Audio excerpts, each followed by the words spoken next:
My sister demanded I give her my baby when he's born because she was meant to be a boy mom. You need to give me your baby when he's born, my sister Carly said, cornering me in the kitchen and grabbing my arm like I owed her something. I thought I heard her wrong since we were supposed to be celebrating. Just 10 minutes ago, my husband Zach and I had announced we were having a boy, and now she was saying this to my face. You're out of your mind. Why would you say that to me? I asked her. I was meant to be a boy mom, she said, stepping closer. I've been dreaming about it since I was a little girl. The mother-son bond, little league games, all of it. I didn't understand what that had to do with me, and then she said it. Instead, I got stuck with a disgusting daughter who ruined my life. She said it like she was talking about a piece of furniture she regretted buying, not her 14-year-old daughter. That's your child, Carly, I said, but she wasn't listening. She gripped my arm tighter and looked at me with these crazy eyes. You have a husband. You can try again, she said. Don't you see, Enid? This is a miracle. I was meant to have your baby boy. I took her hand off of me. I'm not giving you my son just because you hate your child. She gritted her teeth, and I could tell she was wondering why I wasn't bowing at her feet and saying I would do whatever she wanted. You don't even want to be a mom that badly.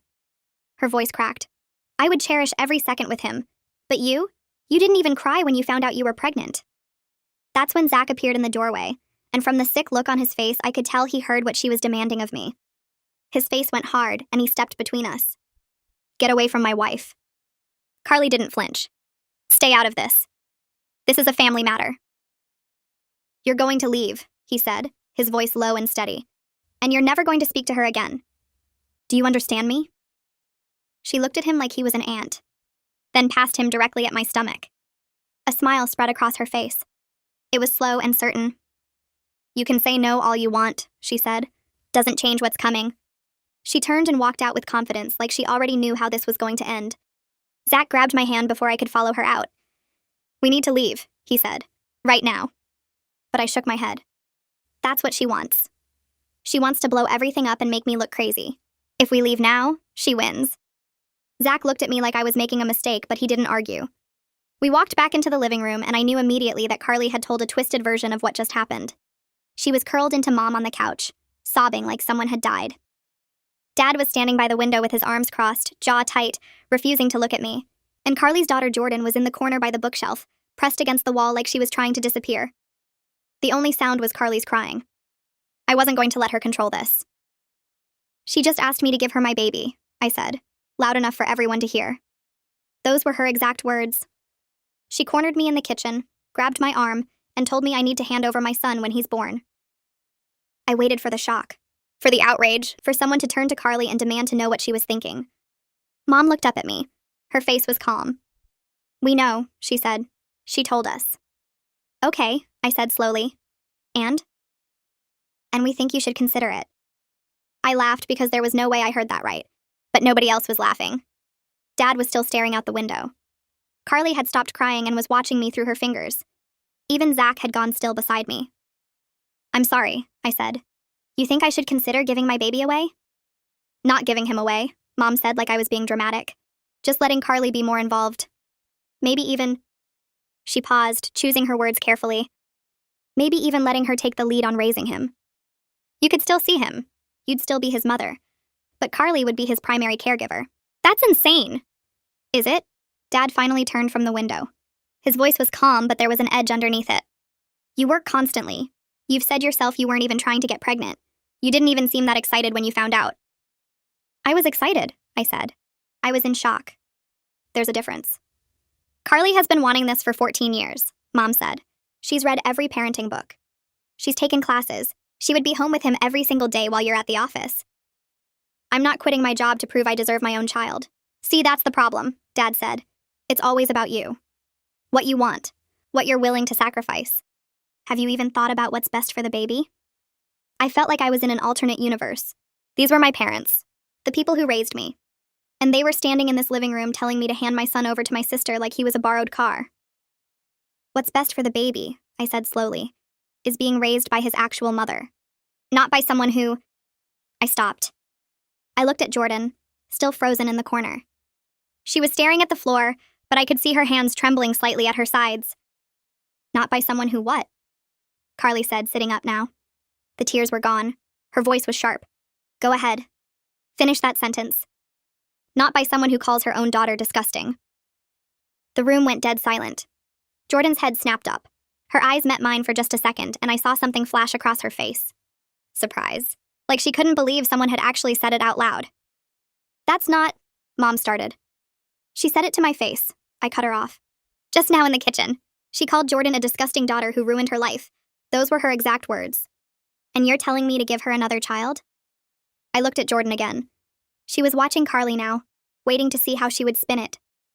I'd seen that look before on other people, the look of someone who's been gaslit so many times they've stopped expecting anyone to believe them. Carly, Dad said slowly, is that true?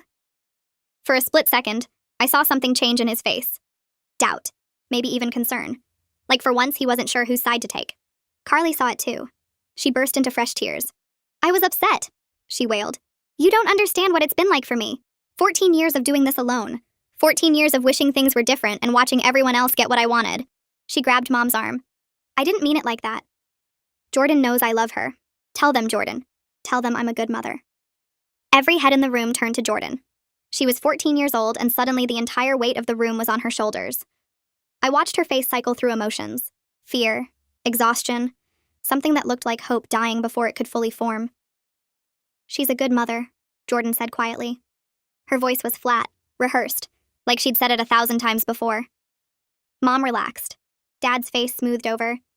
That was all it took for the moment of doubt to disappear. See? Carly wiped her eyes. Jordan understands. We have our difficult moments, but we love each other. I felt something twist in my stomach.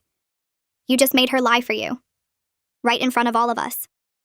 She's not lying. She's telling the truth. She's scared of you. I looked at my parents. Can't you see that?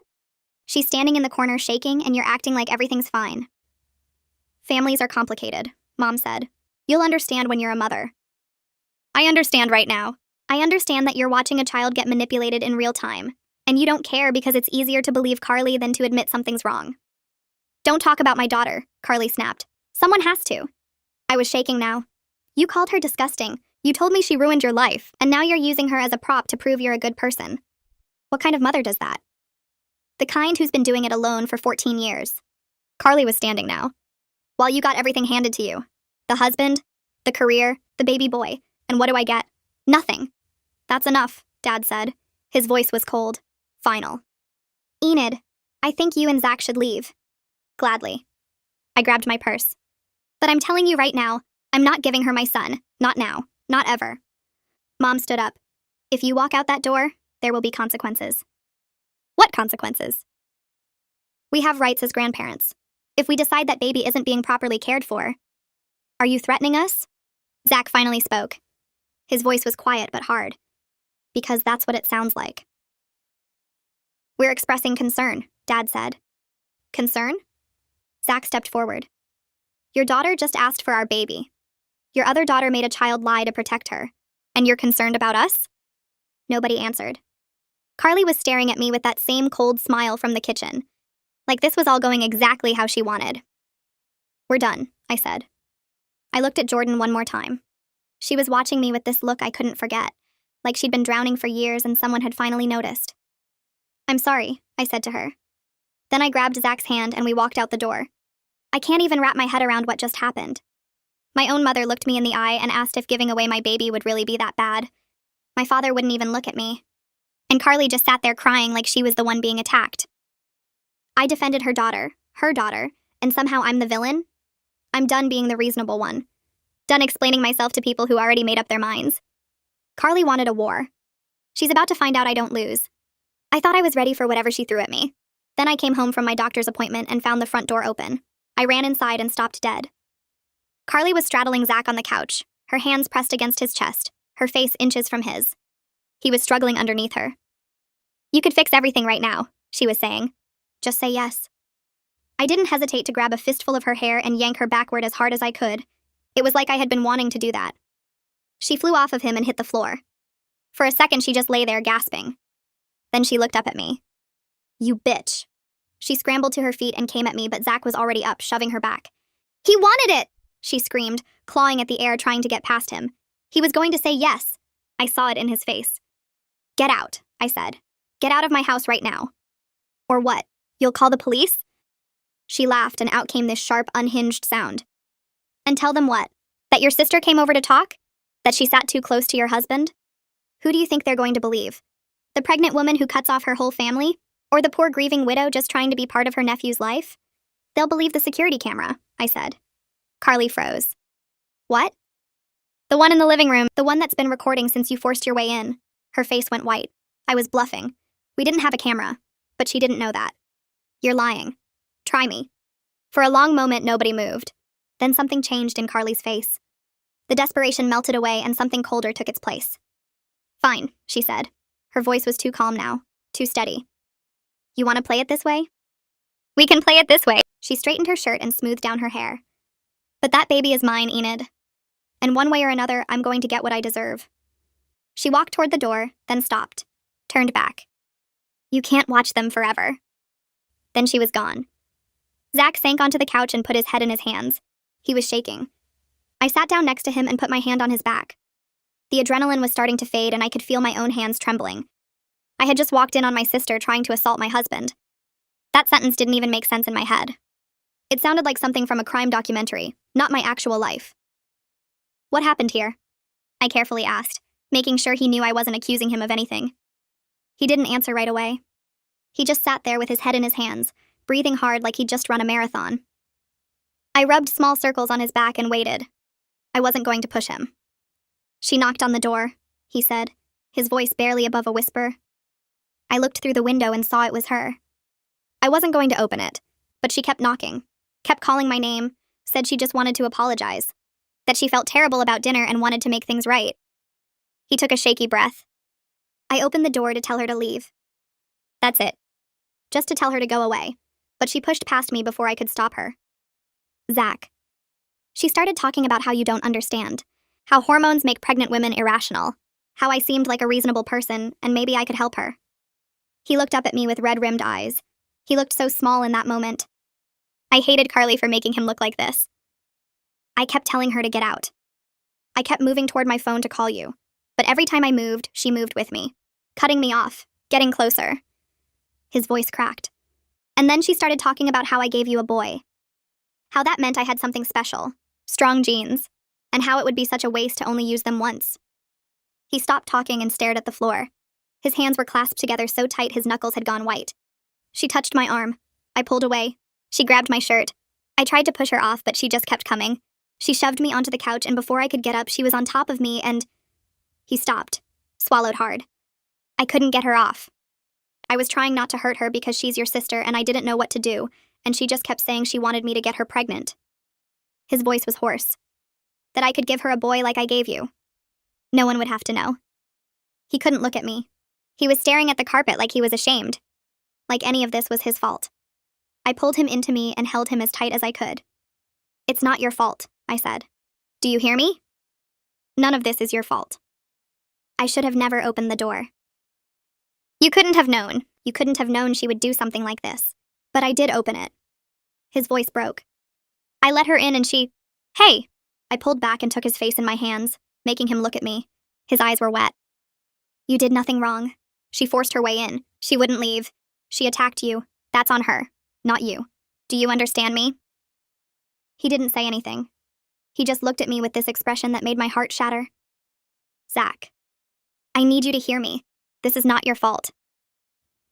I feel like I should have been able to stop her. She caught you off guard. She manipulated her way in. That's what she does. That's what she's always done. I wiped a tear from his cheek with my thumb. You are not responsible for what she did to you. He buried his face in my shoulder and I felt him shaking against me. My husband. The strongest person I knew was broken down by my own sister. I held him and let him fall apart because that's all I could do. We sat like that for a long time. I don't know how long.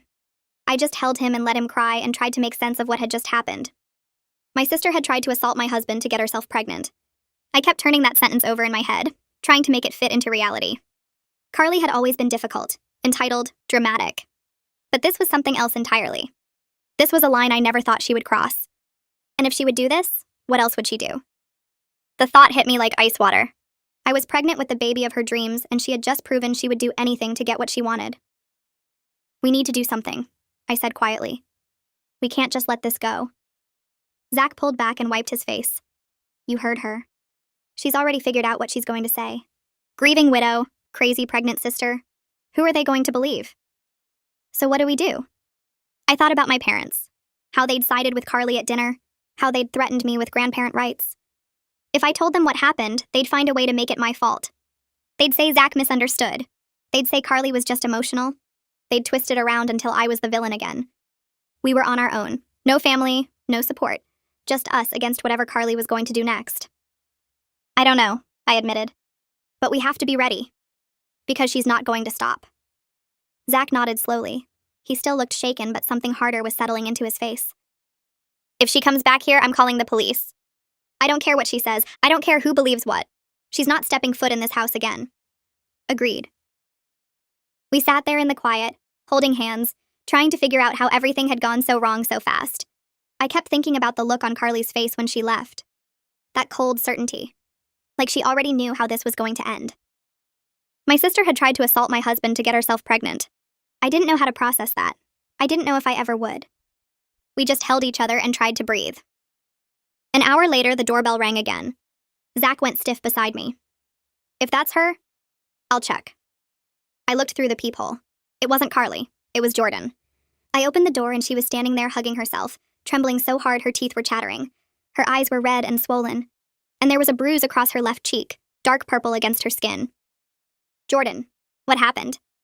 She tried to speak, but all that came out was this tiny broken sound. Come inside, I said, pulling her in. You're safe now. Come inside. Zach wiped his face quickly and got her water while I sat her on the couch. She couldn't stop shaking. Every few seconds, she'd flinch like she was bracing for a blow that wasn't coming. Take your time, Zach said softly, handing her the glass. His hands were still trembling from what had happened, but he pushed it aside. You're okay now. Jordan took a shaky breath. She came home angry. I heard the car, the way she slammed the door. I went to my room, but she came and found me. What did she do? Jordan's eyes went distant. She was screaming before she even got up the stairs. Saying it was my fault. That everything wrong in her life was because of me. She sniffled hard.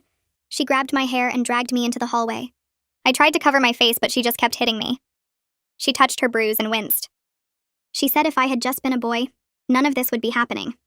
She said she spent 14 years looking at me and feeling sick. She said my dad would still be alive if I hadn't disappointed him so much that he didn't want to live anymore. Jordan, she kicked me. Jordan's voice went flat. Number.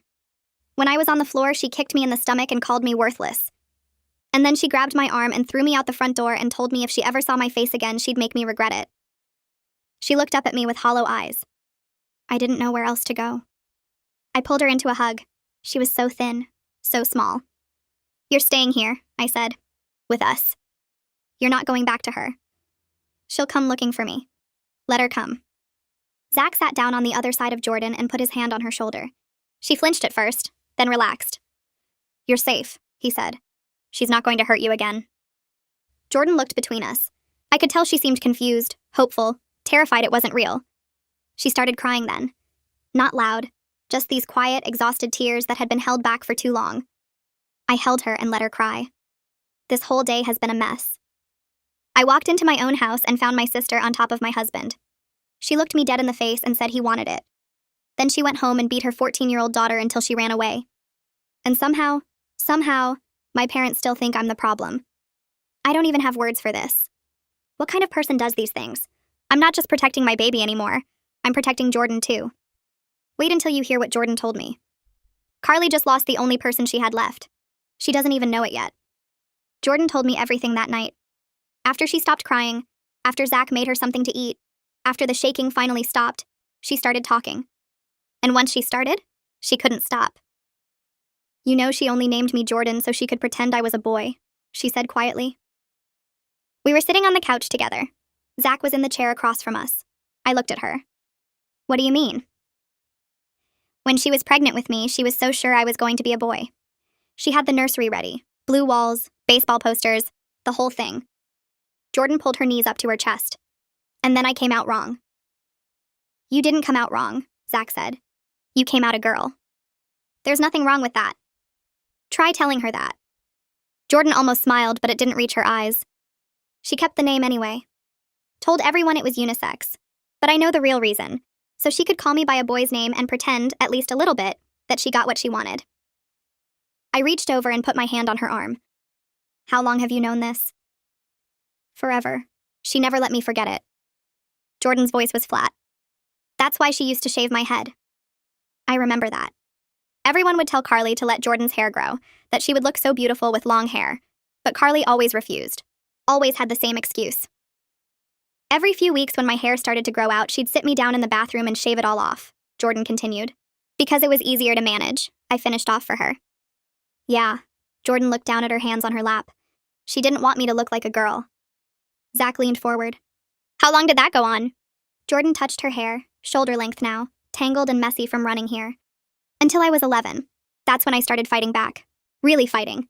Screaming, locking myself in my room. She couldn't hold me down anymore, so she stopped. She let out a bitter laugh. This is the longest it's ever been. 14 years old and I'm finally allowed to have hair past my ears. Lucky me. The sarcasm in her voice was sharp, but I could hear the pain underneath it. And no one could help no matter what. My teacher saw the bruises, but she always had an excuse. I fell. I was playing rough. I was a difficult child. And everyone believed her because she's so good at being the victim. She looked at me. You saw it at dinner. The way she turned it around on you. I saw it, I nodded. I just didn't understand how deep it went. I thought about all the family gatherings over the years. All the times I'd seen Jordan sitting quietly in the corner. All the times I'd noticed something seemed off but told myself it wasn't my business. I should have said something. I should have done something. It goes all the way down. Jordan picked at a thread on the couch cushion. She only let me wear boys' clothes. Jeans, t-shirts, nothing with flowers or pink or anything girly. When I started middle school, teachers asked questions, so she let me wear some girl stuff to school. But at home, it was back to the same thing. Zach shook his head. And let me guess. She used that grieving widow raising a difficult daughter all by herself, excuse that she loves so much when questions start getting heavy. Jordan laughed bitterly. Yeah, everyone constantly feels sorry for her. That's her whole thing. She makes people feel sorry for her, and then she gets whatever she wants. She stopped suddenly, looked down at her hands. I shouldn't be telling you all this. She's still my mom. I know that sounds stupid, but it doesn't sound stupid, I said. She's your mom. Of course you have complicated feelings. But Jordan, what she's done to you isn't okay. None of it is okay. Jordan was quiet for a moment. Do you actually believe me? The question was so small, so fragile, like she was bracing herself for me to say no. Of course I believe you. Because no one ever does. I've tried telling people before and they always... I believe you, I said again, firmer this time. Every word. Zach moved from the chair to sit on Jordan's other side. She flinched at first but didn't pull away. I believe you too, he said quietly. And I know what she's capable of. She hurt me today. What she did to me. He paused, his jaw tightening. You're not alone in this. Not anymore.